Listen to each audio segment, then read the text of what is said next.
if we want to run our fixed assets report, for example, your fixed asset register, this is how you would do it in Xero. So you would go to reporting, and I've got mine starred, but I'm just going to show you the full way. So we go all reports.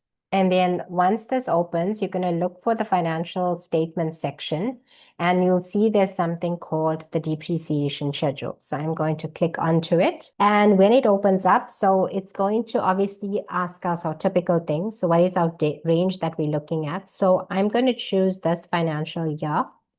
And then under the columns, if I click on the drop-down arrow, you'll see that, okay, so I'm going to click away first. So the original settings that it defaults to is to show you the cost, to show you your net book value, what you've purchased in the year, your depreciation, and if there's been any disposals. Okay.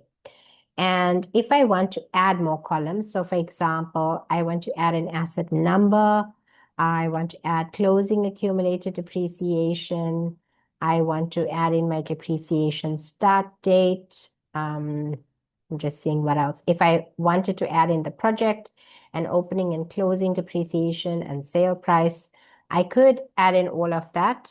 And it now opens up a lot more information. So you can see there's my asset number.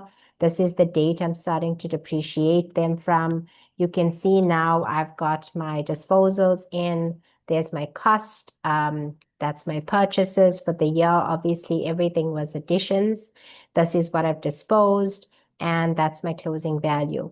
If I want to now export it, I can export it to Excel, or I can export it as a PDF.